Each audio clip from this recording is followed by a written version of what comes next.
Hello everyone, బోటి curry అంటే ఎంతమందికి ఇష్టమో కామెంట్ చేసేయండి.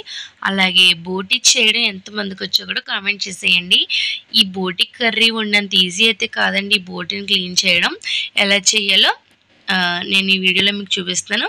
స్కిప్ చేయకుండా చూసేయండి. బోటి తెచ్చిన తర్వాత ఈ తోలు ఏదైతే ఉందో అది ముక్కల కింద కోసుకొని బాగా మరిగిన నీళ్ళలో వేయాలండి.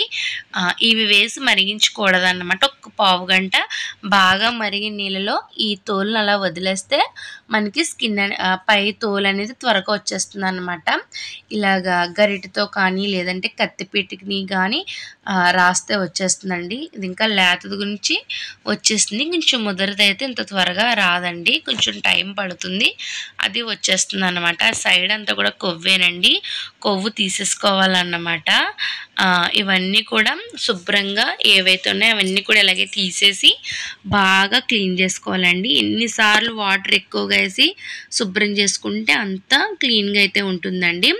ఇది గెలబోటి అన్నమాట. ఆల్రెడీ మీకు ఫస్ట్ చూసారు కదా, ఇదంతా కొవ్వండి. కొవ్వు నేను తీసేసుకున్నాను అన్నమాట. మీకు ఈ పేగు తిరగడం కోసం అనేది నేను మీకు అలా చూపించానండి. నేను తర్వాత ఆ కొవ్వు అంతా తీసేసుకున్నాను. ఇప్పుడు ఈ గెలబోటిని ఎలా అయితే తిరిగేసామో ఆ మిగిలిన పేగుల్ని కూడా చీపురు పుల్ల ఉంటే చీపురు పుల్ల, లేదంటే ఊసుతో కానీ మీరు తీసేయండి. ఈజీగా అయితే వచ్చేస్తుంది అన్నమాట. తర్వాత దీన్ని బాగా ఎక్కువ సార్లు నీళ్ళతో శుభ్రం చేసుకొని ఒక దాకలో ఇవి బోటి పేగులు ఇవన్నీ వేసేసుకొని బాగా మరిగించుకోండి. అంటే బాగా ఉడకబెట్టుకుంటే దానిలో ఉన్న వేస్ట్ అంతా కూడా పోతుందన్నమాట. ఇది 1 గంట 2 గంటలు మినిమం టైం పడుతుందండి ఈ బోటిని శుభ్రం చేయడం అనేది. చూసారా ఉడకబెట్టాక ఎలాగొచ్చిందో. ఇవన్నీ చిన్న చిన్న ముక్కల కింద అయితే కట్ చేసేసుకోండి. టేస్ట్ అయితే చాలా బాగుంటుందంట. నాకు ఇప్పటికొచ్చి నేను దీని టేస్టే చేయలేదండి. దీన్ని తినేవాళ్ళు దీని టేస్ట్ బాగుంటుంది. తినేవాళ్ళకి బాగుంటుంది, తినే వాళ్ళకి నచ్చదండి.